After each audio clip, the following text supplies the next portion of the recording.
Friends, CSB classes channel को subscribe करें और घंटी को भी दबाएं ताकि नई वीडियोस आपको मिलती रहे। हेलो बच्चों, आप देख रहे हैं सीएसबी क्लासेस और मैं हूं सीएसबी। आइए स्टार्ट करते हैं। Linear equation in one variable part 3 class 8। इसका मतलब ये हुआ कि पार्ट 1 पार्ट 2 में बना चुका हूं। डिस्क्रिप्शन में आप जाएंगे, नीचे लिंक मिल जाएगा, आप सब देख लेना वहाँ से।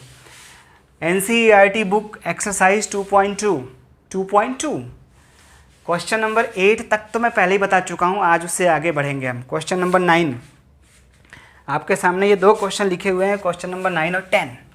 फटाफट इनको पढ़ते हैं और करते हैं। क्या है? क्वेश्चन नंबर 9 की बात कर रहे हैं पहले हम। ये देखिए, ये है क्वेश्चन नंबर 9 और ये है क्वेश्चन नंबर 10। तो क्वेश्चन नंबर 9 क्या है? The ages of Rahul and Haroon are in the ratio of 5:7। इनका एज जो है 5:7 या 5:7 कहते हैं इसको, मैंने बता रखा होगा। 4 years later, 4 साल बाद। लेटर का मतलब होता है बाद। LATER लिखा है, LATER ये जो लिखा है LATER ना, 4 years later मतलब 4 साल बाद। 4 साल बाद the sum of their ages 4 साल बाद the sum of their ages मतलब उनके एज का सम। 4 साल बाद अगर दोनों का उम्र जोड़ दिया जाए तो कितना हो रहा है? 56 हो रहा है। तो अब हमें बताना उनका प्रेजेंट एज क्या होगा, अभी उनकी उम्र क्या है। क्वेश्चन समझ में आया? कैसे करेंगे दोस्तों? क्या करेंगे बच्चों? अब भाई जहाँ पे रेशियो की बात होगी तो वहाँ पे क्या करते हैं? सबसे पहले हम लिखते हैं let the ratio constant be x. यही तो करते हैं यार, नहीं करते हैं? करते हैं ना जब रेशियो की बात होगी तो क्या होगा? फिर लिखेंगे तो फिर प्रेजेंट मतलब होता है अभी क्या उम्र है। प्रेजेंट एज ऑफ राहुल क्या हो जाएगा? राहुल देखो, राहुल पहले है, हारून बाद में है। पहले राहुल है और बाद में हारून है, और इनका रेशियो 5:7। अब इनको हारून पढ़ो चाहे हारून पढ़ो, अब जो भी पढ़ दो तुम्हारा मन करे। तो राहुल की एज क्या हो जाएगी? तो इसमें राहुल के सामने ये राहुल पहले है तो 5 पहले है, तो राहुल की एज होगी 5x। ये x का मल्टीप्लाई हो जाएगा 5 के साथ। और इसी तरीके से प्रेजेंट एज ऑफ हारून क्या हो जाएगा यार? इनका उम्र क्या हो जाएगा? तो इनमें इनके आगे 7 है तो 7 से मल्टीप्लाई हो जाएगा x का, 7x हो जाएगा। नहीं समझे? समझ गए ना? आइए अब अकॉर्डिंग टू क्वेश्चन, ये मैंने शॉर्टकट में लिखा है अकॉर्डिंग टू क्वेश्चन। इसका मतलब हुआ क्वेश्चन के अनुसार। इसका मतलब, या फिर लिख सकते हैं अकॉर्डिंग टू स्टेटमेंट भी लिख सकते हैं, अकॉर्डिंग टू स्टेटमेंट, या एज पर स्टेटमेंट भी लिख सकते हो। यानी जो ये स्टेटमेंट क्या कह रहा है उसके अनुसार हम यहाँ पे करने वाले हैं। क्या करेंगे भाई? ये कह रहा है कि 4 साल बाद। तो सबसे पहले 4 साल बाद, तो दोनों में देखो, अभी मेरी उम्र क्या है? अभी मेरी उम्र मान लो 30 साल है। 4 साल बाद कितनी होगी? तो 30 में 4 ऐड करेंगे ना यार। 4 साल पहले बोला होता है एगो, AGO, ये अगर एगो बोला होता तो एगो बोलता या बिफोर बोलता तो मतलब 4 माइनस करते। कॉमन सेंस की बात है ना, ये थोड़ा कॉमन सेंस भी लगाया करो। तो क्या हो जाएगा? तो अब 4 साल बाद तो सबसे पहले इसमें भी 4 ऐड करेंगे और इसमें भी 4 ऐड करेंगे। 4 साल बाद इनका, अब कह रहा है ये 4 साल बाद राहुल की उम्र होगी, ये 4 साल बाद हारून की उम्र हो गई। अब कह रहा है इनको भी ऐड कर दें। अगर हम इनको भी हम प्लस कर देते हैं, चलो भाई, मैं कुछ नहीं कर रहा हूँ यार, क्वेश्चन कह रहा है, ये जो क्वेश्चन कह रहा है मैं वही कर रहा हूँ। बस आप लोगों को भी ऐसे ही करना है, क्वेश्चन को पढ़ के करना है, ठीक है? और ऐड करने के बाद कितना आ रहा है? 56। ये बोला है देखो 56। सॉल्व करो फटाफट, अब जल्दी।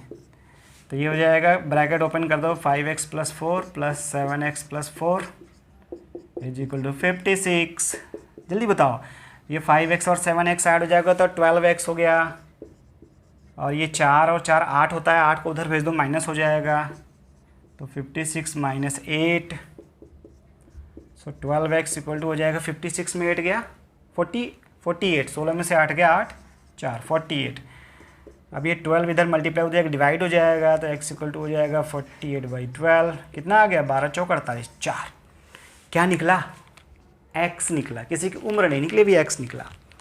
उम्र तो यहाँ से निकलेगी। तो राहुल की उम्र क्या होगी? ये तो लिखोगे अब एज ऑफ राहुल, सो लिखोगे so present age of Rahul क्या हो जाएगा 5 इंटू एक्स, तो ये हो जाएगा 5 इंटू 4 यानी कि 20 साल।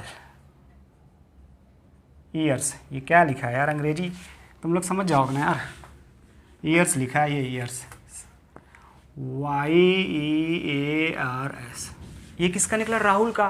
तो हारून का क्या हो जाएगा, हारून का क्या हो जाएगा उम्र, ये 7 इंटू एक्स यानी 7 इंटू 4 कितना 28 ईयर्स, इनकी उम्र हो गई 28 साल।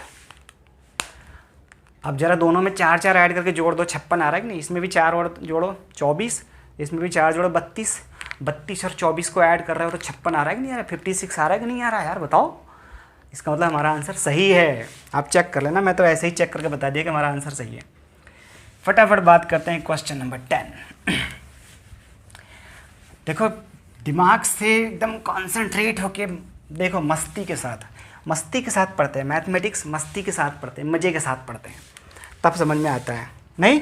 और अगर समझ में आ रहा हो और लग रहा है कि मस्ती हो रही है तो खुद भी पढ़ो और अपने दोस्तों यारों रिश्तेदारों को भी बता दो, भैया ये एक चैनल है, इसको सब्सक्राइब कर दो और यहाँ पढ़ो मैथ। क्लास 6, 7, 8, 9, 10, 11, 12 बड़े वाले भी पढ़ सकते हैं, सबके लिए है ये। तो आइए क्वेश्चन नंबर 10। क्वेश्चन नंबर 10 क्या था, number of boys and girls. एक स्कूल, एक क्लास की बात रही, क्लास में नंबर जितने लड़के लड़कियां होते हैं, तो number of boys and girls are in the ratio of 7:5। फिर से रेशियो आ गया यार, फिर से रेशियो की बात हो गई। तो क्या करेंगे, सबसे पहले वही लिख देंगे, लेट द रेशियो कांस्टेंट, ये एस है constant, CONSTANT constant be x.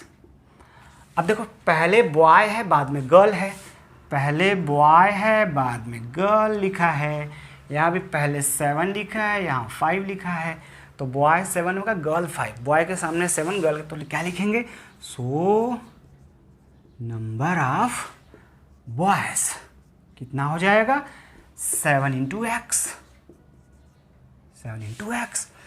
और नंबर ऑफ, ये नो नहीं लिखा है, ये नंबर है, मैं शॉर्टकट में लिख रहा हूँ, NUMBER है ये। नंबर ऑफ गर्ल्स क्या हो जाएगा, गर्ल्स के सामने 5 है तो 5 इंटू एक्स हो जाएगा। यहाँ पे इंटू नहीं लिखते हैं, ये नहीं लिखोगे तो मतलब इंटू ही समझा जाता है, 7x लिखोगे तो मतलब 7 और x के बीच में इंटू का ही साइन है यार। ये तो हमने इससे कर लिया। अब क्या लिखेंगे, अकॉर्डिंग टू क्वेश्चन या फिर अकॉर्डिंग टू स्टेटमेंट, कुछ भी लिख दो, स्टेटमेंट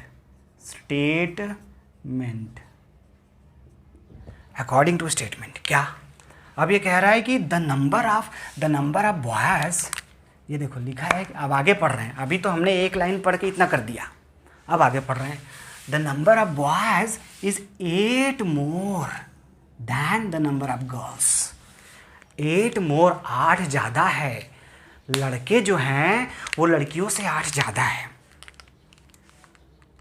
समझ रहे हैं आप लोग, क्लास में ये कह रहा है, मैं नहीं कह रहा हूँ, क्वेश्चन कह रहा है कि लड़के जो हैं वो लड़कियों से 8 ज़्यादा हैं, जितने लड़के हैं जितनी लड़कियां हैं। अब लड़कियों को गिन लो और लड़कों को गिन लो, पता चला लड़के 8 ज़्यादा है, तो दोनों बराबर कैसे होंगे यार, हम तो दोनों को बराबर करना चाहते हैं। हम इधर बॉयज़ लिख देते हैं, इधर बॉयज़। अभी हमने लिख दिया इधर लड़के कितने हैं भाई, लड़के हैं 7x, लड़कियां कितनी है 5x। अब हम चाहते हैं यार ये बराबर हो जाए, अभी तो 8 ज़्यादा है, कौन ज़्यादा है, लड़के, ये लड़के हैं लड़कियां हैं, बराबर कैसे होगा, या तो लड़कियों की तरफ 8 जोड़ दिया जाए या लड़कों में से 8 घटा दिया जाए, दोनों तरीके से हो सकता है, नहीं हो सकता है। तो हमने क्या किया, ये लड़कियों की तरफ 8 जोड़ दिया तो ये बराबर हो गया, समझे क्या, यही तो मेन है, यही तो समझना है।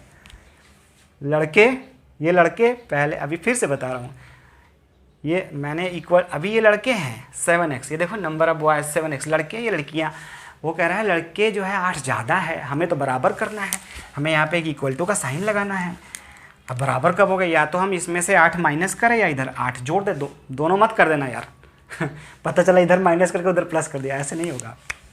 तो क्या करोगे इधर, या तो तुम, अभी मैंने इधर किया तो तुम चाहो तो ऐसे भी कर सकते हो, -8 = कर दो, क्योंकि लड़कों में से 8 माइनस कर दिया तो अब ये इक्वल हो जाएगा, मतलब 8 लड़कों को निकाल दिया, हटा दिया, तो इक्वल नहीं हो गया। अच्छा अब क्या करो, 5x को इधर ले आओ, इस -8 को उधर ले जाओ, तो ये हो जाएगा 7x, 5x इधर आ जाएगा तो -5x हो जाएगा। क्यों? क्योंकि इसके आगे कोई साइन नहीं होता तो प्लस का साइन मानते हैं, ठीक। और ये -8 उधर जाएगा तो +8 हो जाएगा। 7x में से 5x गया 2x, 8। अच्छा इसके बीच में मल्टीप्लाई का साइन होता है, 2 उधर भेज दो, डिवाइड हो जाएगा 8/2, कितना आ गया 4। ये तो x निकला, क्या निकला x। तो नंबर ऑफ बॉयज़ क्या हो जाएंगे यार, लड़के कितने होंगे, लड़के बॉयज़, तो ये हो जाएगा 7 × 4 यानी 28। और लड़कियां कितनी होंगी यार, ये गर्ल्स, 5 × 4 20। तो देखो ये है लड़के 28 लड़के 20 लड़कियां। क्या लड़के लड़कियों से 8 ज़्यादा है? हाँ जी ज़्यादा है, समझ रहे हो ना। तो आंसर ये है, इतने लड़के थे और इतनी लड़कियां थी, ठीक। आइए फटाफट क्वेश्चन नंबर 11 और 12 करते हैं। तो देखो बोर्ड पे लिखा है, बोर्ड पे क्या लिखा है, क्वेश्चन नंबर 11 और 12 लिखा है। अब क्वेश्चन नंबर 11 और 12 जो बहुत इंपॉर्टेंट है। क्यों इंपॉर्टेंट है बहुत? क्योंकि 11 में बैचुंग आ गए हैं, बैचुंग कितना बढ़िया नाम है बैचुंग, और दूसरे में रवि आ गए हैं, इसलिए बैचुंग का क्वेश्चन बहुत पूछा जाता है। तो बैचुंग के क्वेश्चन को समझना बहुत ज़रूरी है। बैचुंग वाला क्वेश्चन बहुत इंपॉर्टेंट। क्या लिखा है, बैचुंग्स फादर, बैचुंग के पिताजी इज 26 ईयर्स यंगर, यंगर मतलब होता है छोटे, 26 साल छोटे हैं। किससे छोटे होंगे, बैचुंग के पिता किससे छोटे होंगे, बैचुंग के दादा से ना। तो लिखा है यहाँ पे बैचुंग्स ग्रैंडफादर, बैचुंग के जो पिताजी हैं वो उसके बैचुंग के दादाजी से 26 साल छोटे हैं, एंड 29 ईयर्स ओल्डर, और 29 ईयर्स बड़े हैं, 29 साल बड़े हैं किससे, बैचुंग से। समझ रहे हैं आप लोग। और लिखा है कि द सम ऑफ एजेस, तीनों का सम और तीनों के उम्र का सम, अभी जो तीनों की उम्र है उसको जोड़ दो तो 135 आ रहा है। देखो ये लिखा है 135, ठीक है। अब देखिए इस क्वेश्चन को करने के बहुत तरीके हैं। देखो मैं यहाँ पे लिख रहा हूँ, सबसे पहले ये होंगे, ये है बैचुंग, बीच में बैचुंग है, ये बैचुंग है, ये बैचुंग है। बैचुंग से बड़े कौन होंगे भाई, उनके पिताजी, बैचुंग के फादर, और इनसे भी बड़े कौन होंगे, ग्रैंडफादर, ग्रैंडफादर, ये है ग्रैंडफादर। लिख दूँ पूरा, ठीक है चलो लिख देते हैं, ग्रैंडफादर दादाजी, बैचुंग से बड़े उनके पापा, उनसे बड़े उनके दादा हैं।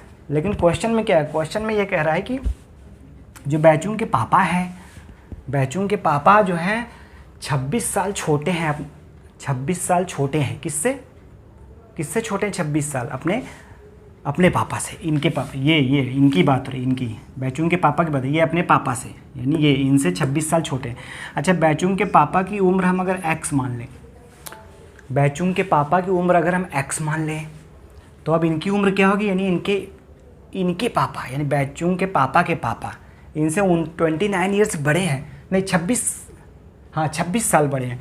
तो ये हो जाएगा x + 26 है। और ये बैचुंग के जो पापा हैं, बैचुंग से जो है 29 साल बड़े हैं, तो ये हो जाएगा, अब ये छोटा हो जाएगा, बैचुंग के पापा से 29 ईयर्स कम हो जाएगा ना यार। नहीं समझ रहे आप लोग। अगर हमने बैचुंग के पापा की उम्र x मान ली तो क्या होगा, x से बड़े हो जाएंगे, ये 26 साल बड़े होंगे और ये 29 साल छोटा होगा। कॉमन सेंस की बात है ना, आप खुद ही सोचो, आप अपने पापा के बारे में सोचो, वो आपसे बड़े हैं और आपके पापा के पापा उनसे भी बड़े होंगे, ठीक है। या एक काम और कर लो, अगर ऐसा नहीं मानना चाहते हो, यहाँ पे लोग कंफ्यूज हो जाएंगे, कुछ लोग कंफ्यूज हो जाएंगे, तो एक काम करो कि बैचुंग की उम्र को x मान लो, बैचुंग को x मान लो। हमने मान लिया कि लेट द बैचुंग्स एज बी x। अब बैचुंग के पापा की उम्र इनसे बड़ी होगी, कितनी बड़ी होगी, 29, ये 29, तो ये हो जाएगा x + 29। अब इनके दादा की उम्र इससे भी बड़ी होगी, 26 साल और ज़्यादा हो जाएगी, तो इनकी उम्र क्या हो जाएगी, x + 29 और +26। तो ये दोनों तरीके हैं, या तो ऐसे करो या ऐसे करो, दोनों तरीके से आंसर सेम आएगा, ठीक है। इस तरीके से करने से थोड़ा जल्दी आ जाएगा, इस तरीके से करने पर भी जल्दी आएगा, ठीक है। जिसको आता है प्लस माइनस, आइए हम इससे करते हैं, हम इसी से कर देते हैं फटाफट। आप लोग अपने से इससे कर लेना, मैं इससे करके दिखा देता हूँ। तो हमने क्या लिखा है यहाँ पे, हमने लिखा है यहाँ पे लेट बैचुंग्स एज, बैचुंग की एज हो गई एक्स ईयर्स, है ठीक है, बी एक्स ईयर्स। सो बैचुंग्स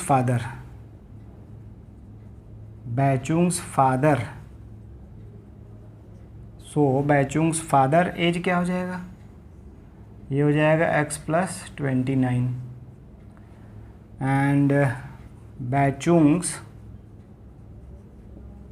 ग्रैंडफादर की एज क्या हो जाएगी, ये हो जाएगा x प्लस 29 और इसमें 26 और ऐड हो जाएगा। ठीक है ना, क्लियर। अब क्या करेंगे, अब क्वेश्चन ये कह रहा है, क्वेश्चन क्या कह रहा है, अकॉर्डिंग टू क्वेश्चन ये कह रहा है कि the sum of edges of all three, इन तीनों का सम जो है 135 है। तो क्या लिखेंगे, अकॉर्डिंग टू क्वेश्चन, ठीक है। क्या हो जाएगा, सबको जोड़ दो, तो x plus 29 plus x plus 29 plus 26 कितना आ जाएगा, ये 135 गिवन है। कितना गिवन है, 135 गिवन है। देखो यहाँ लिखा है 135, तीनों को जोड़ के इतना हो रहा है। तो हमें तीनों की उम्र निकालनी है अलग अलग। आप ऐसे भी करोगे, इन तीनों को जोड़ के, अगर आप यहाँ पे करोगे ना तो इन तीनों को जोड़ के भी इज इक्वल टू 135 लिखोगे यहाँ पे, जैसे x plus 26 plus x minus 26 is equal to 135। यहाँ भी यही काम करोगे, कैसे भी कर लो, आंसर सेम आएगा।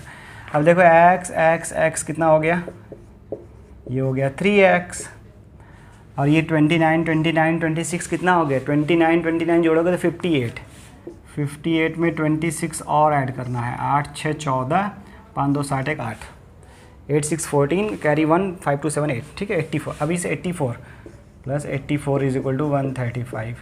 अब 84 उधर चला गया, सो 3x इज इक्वल टू हो जाएगा 135 माइनस 84, कितना आएगा भाई, ये 5 में से 4 गया 1, 13 में से 8 गया 5, 51। सो अब ये 3 मल्टीप्लाई उधर भेज दोगे तो डिवाइड हो जाएगा, तो 51/3 कितना होता है, 17 ईयर्स आ गया। ये किसका उम्र आया, x किसको माना था हमने, x माना था हमने बैचुंग को, तो ये बैचुंग की उम्र आ गई है, ये बैचुंग हो गए, बैचुंग की एज आ गई है। तो इनके फादर की एज क्या होगी,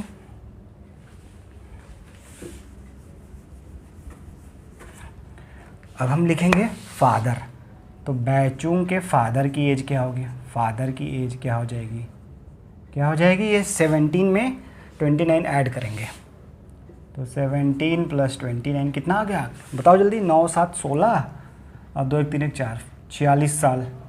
फिर हम निकालेंगे बैचुंग्स ग्रैंडफादर की निकालेंगे। अब ये जो 46 आया, इसमें 26 और ऐड कर देंगे, तो 46 प्लस 26 कितना आ जाएगा, 6 6 12 क्या 2 6 72, 72 ईयर्स। तो ये देखो, ये बैचुंग की उम्र 17 साल आ गई, बैचुंग के पापा 46 साल के और बैचुंग के दादाजी 72 ईयर्स के। ठीक, अब आते हैं क्वेश्चन नंबर 12 करते हैं जल्दी। क्वेश्चन नंबर 12 क्या है, बहुत इंपॉर्टेंट है। क्वेश्चन नंबर 12 लिखा है कि 15 ईयर्स फ्रॉम नाउ, अब से 15 साल, क्या 15 ईयर्स फ्रॉम नाउ का मतलब क्या, 15 ईयर्स फ्रॉम नाउ का मतलब क्या, अब से 15 साल पहले या 15 साल बाद, अब से 15 साल क्या, 15 साल पहले या 15 साल बाद, वो कैसे पता चलेगा, वो इससे पता चलेगा। ये विल लग गया, विल लगा है ना, विल बी मतलब होता है होगा, ये विल बी का मतलब होता है होगा, विल मतलब फ्यूचर की बात कर रहे हैं यहाँ पे, तो इसका मतलब अब से 15 साल बाद। तो 15 ईयर्स फ्रॉम नाउ, अब से 15 साल बाद रवि की जो एज हो जाएगी, रवि की एज जो हो जाएगी 4 टाइम्स, रवि की एज जो जाएगी उसके प्रेजेंट एज की 4 टाइम्स हो जाएगी 15 साल बाद। अब से 15 साल बाद रवि की जो एज होगी वो अभी की एज की 4 गुना हो जाएगी। तो देखो क्या करें, प्रेजेंट एज को मान लो x, let present age of Ravi be x year, ठीक। x ईयर्स हो गया। अब 15 साल बाद, 15 साल अकॉर्डिंग टू क्वेश्चन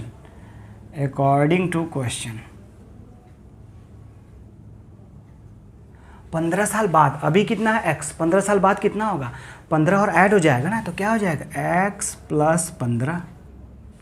भाई अभी तुम्हारी एज कितनी है, मान लो तुम 20 साल के हो, 15 साल बाद कितने होंगे 20 + 15, तो वही रवि के साथ भी होगा। और ये जो होगा, अब ये कह रहा है कि इनकी ये जब 15 जोड़ दोगे ना 15 साल बाद, तो वो अभी की एज का 4 गुना, अभी की एज कितनी है x, इसका 4 गुना मतलब 4 से मल्टीप्लाई हो जाएगा इसमें, तो ये हो जाएगा 4x। इस तरीके से इक्वेशन को बनाते हैं। ठीक है, समझ में आ रहा नहीं आ रहा? ये x उधर भेज दो, सब्ट्रैक्ट हो जाएगा, तो अभी क्या हो जाएगा, ये हो जाएगा 15 = 4x - x। सो 15 = 3x। अब ये 3 इधर आके डिवाइड हो जाएगा, तो 15/3 x। तो x कितना आ गया, ये काटोगे इससे 5, तो 5 ईयर आ गया, 5 ईयर्स। तो ये रवि की उम्र अभी कितनी है, रवि की उम्र अभी जो है 5 साल है। अच्छा एक बात बताओ, रवि की उम्र अभी जो है 5 साल है, 15 साल बाद कितनी हो जाएगी, 15 + 5 20। तो अब ये इसका 4 गुना ही तो होता है, क्योंकि 15 में 4 से मल्टीप्लाई करते हैं तभी तो 20 आता है। क्लियर? आओ क्वेश्चन नंबर 13 और 14 करते हैं जल्दी से।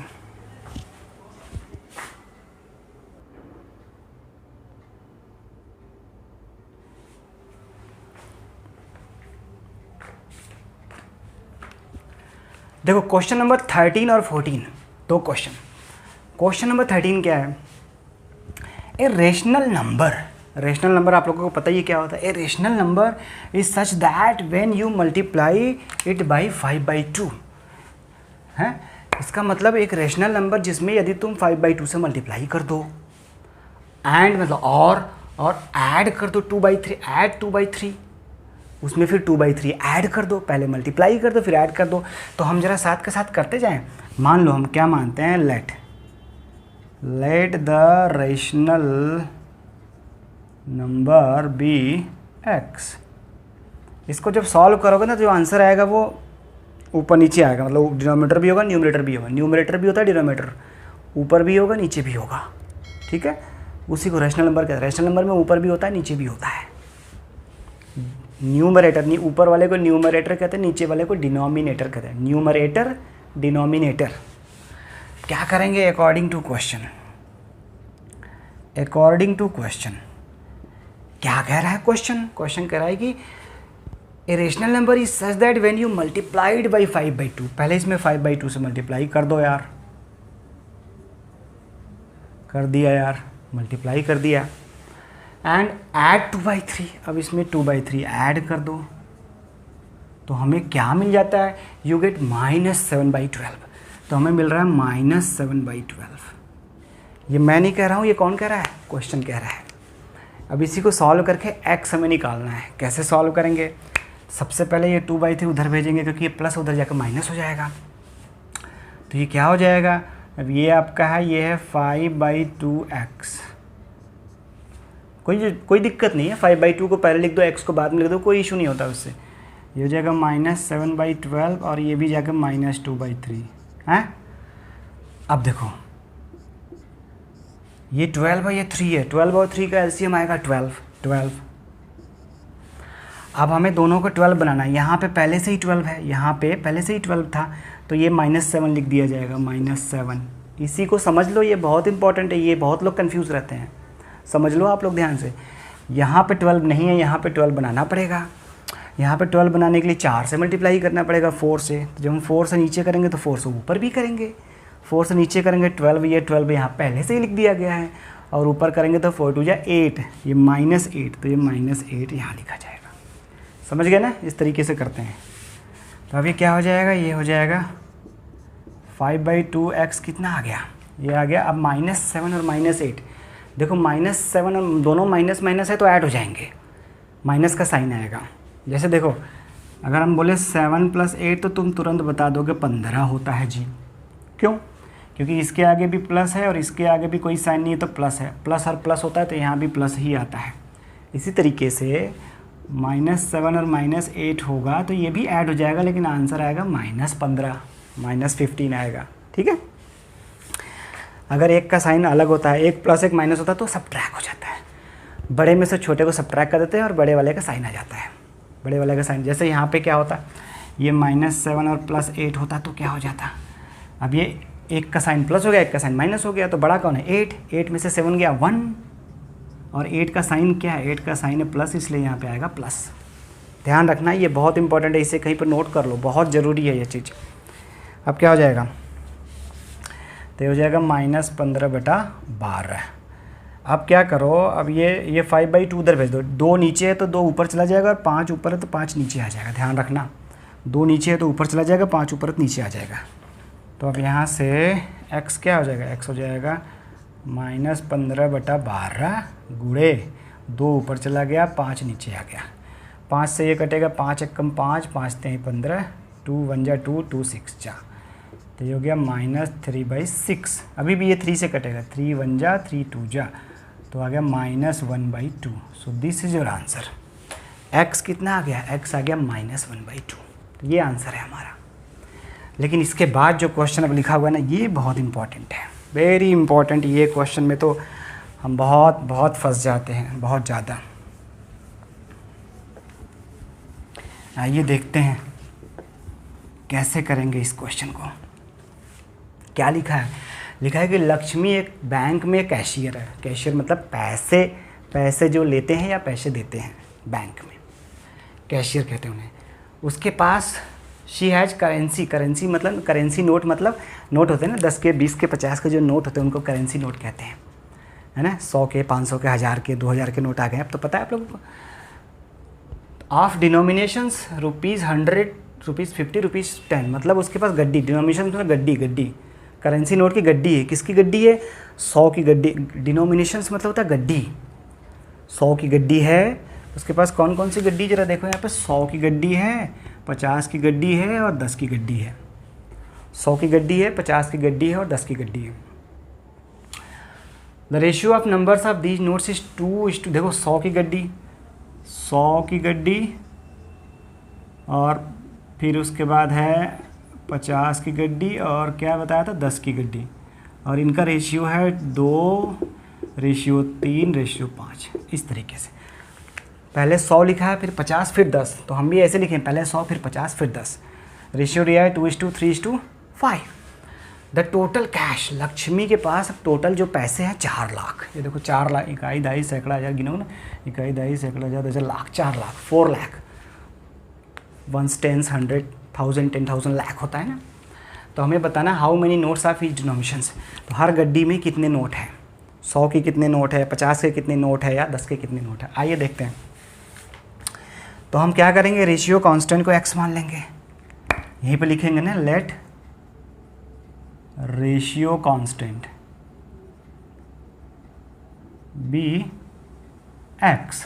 रेशियो कांस्टेंट को x मान लिया तो क्या हो जाएगा, अब इसके कितने नोट हैं 100 के, अब इनके नोट्स का रेशियो दिया हुआ है ना, यही है ना, तो हो जाएगा नोट्स ऑफ ₹100। 100 के कितने नोट हो जाएंगे, बताओ जल्दी बताओ, 100 के कितने नोट जाएंगे, इसमें x से मल्टीप्लाई हो जाएगा 2x। फिर नोट्स ऑफ ₹50, ये कितने हो जाएंगे, ये 3 में मल्टीप्लाई होगा 3x। फिर नोट्स ऑफ ₹10 कितने हो जाएंगे 5x। तो ये तो बड़ा इजी कर ले रहे हो तुम लोग यार, ये तो शुरू से ही हम करते आ रहे हैं, क्या दिक्कत है, बड़े इजी तरीके से हम तो ये कर लेते हैं, कोई दिक्कत ही नहीं है हमें इसमें, है कि नहीं। अब क्या करेंगे, अब वो कह रहा है कि सारे ये तो नोट हुए, ये तो 100 के नोट इतने हैं, 50 के नोट इतने हैं। एक बात बताओ, चलो अच्छी बात सॉरी, तुम्हारे पास 100 के जो है तुम्हारे पास 15 नोट है, 100 के तुम्हारे पास 15 नोट है, तो कितने रुपए होंगे 100 के 15 नोट है तो कितने रुपए होंगे, तो तुम ये 100 में 15 से मल्टीप्लाई करोगे तभी तो आएगा, ये आएगा 1500। मल्टीप्लाई करने पे तो रुपए आएंगे। वो कह रहा है कि उसके पास टोटल रुपए 4 लाख हैं, ये तो नोट है, तो रुपए कितने हो जाएंगे, तो हम लिखेंगे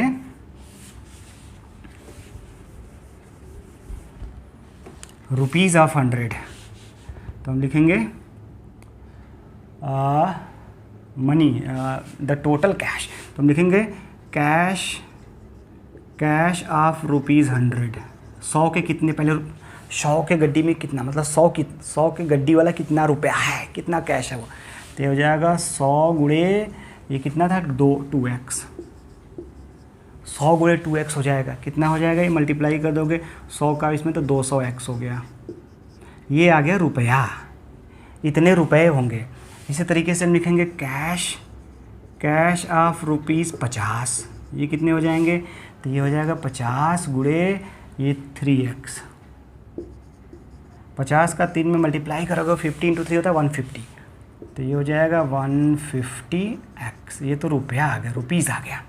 इसी तरीके से लिखेंगे कैश ऑफ रुपीज़ 10, ये कितना हो जाएगा, ये हो जाएगा 10 × 5x, तो ये हो जाएगा रुपीज़ 50x। तो ये हमारे रुपीज़ आए, ये क्या आया, रुपीज़ आया। 100 का इतना कैश था, इतना कैश 100 का था, इतना कैश 50 का था और इतना कैश 10 का था। अब इन तीनों को मिला के टोटल कितना कैश था, 4 लाख। क्लियर? तो क्या लिखेंगे, अकॉर्डिंग टू क्वेश्चन ऐड करना होगा, तो ये हो जाएगा 200x plus 150x plus 50x is equal to 4 lakh. 1 2 3 4 5 zero होंगे यहाँ पे। अब देखो 150 और 50 मिलके 200 हो गए, और 200 पहले ही लिखा, तो 200 और 200 कितने हो गए, 400, तो ये हो गया 400x is equal to 4 lakh. 5 zero है ना यहाँ पे। अब ये मल्टीप्लाई है, उधर भेज दोगे तो ये हो जाएगा 4 लाख डिवाइडेड बाई 400। देखो 2 जीरो से 2 जीरो कट जाएगा। अब 4000 को 4 से डिवाइड करोगे, जब ये बचा 4, ये बचा अब तुम्हारा 4000 बटे में 4, तो 4 1 जा, तो ये हो गया 1000। तो ये x आ गया। x कितना आ गया, 1000। x कितना आ गया, 1000। हमें निकालना है क्या, हमें निकालना है कि हाउ मैनी नोट्स, तो हमें बताना है हर गड्डी में कितने नोट थे।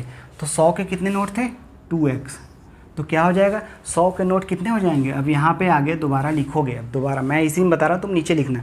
अब लिखोगे नंबर ऑफ़ नोट्स ऑफ, यहाँ पे नंबर लगा दो, number of notes of rupees 100, क्या हो जाएगा, ये हो जाएगा 2 × 1000, कितना हो जाएगा, 2000 नोट्स। 2000 नोट तो 100 के थे। यहाँ पे number of notes of rupees 50 हो जाएगा 3 × 1000, 3000 नोट्स। 3000 नोट जो थे 50 के थे, और ये हो जाएगा 5 × 1000, 5000 नोट्स। 5000 नोट 10 के थे, 10 रुपए के। तो इस तरीके से हमने, अब तुम जोड़ लो, आंसर 4 लाख ही आएगा। इसमें 100 से मल्टीप्लाई करो, इसमें 50 से मल्टीप्लाई करो, इसमें 10 से मल्टीप्लाई करो, सभी को जोड़ दो, आंसर कितना आएगा, 4 लाख ही आएगा। इस तरीके से हम एक क्वेश्चन करते हैं। ओके, और वीडियो पसंद आया हो तो लाइक करना, कमेंट करना और शेयर भी करना दूसरों को। खुद भी सब्सक्राइब करो, दूसरों को भी बोलो कि सब्सक्राइब करें। Thank you very much.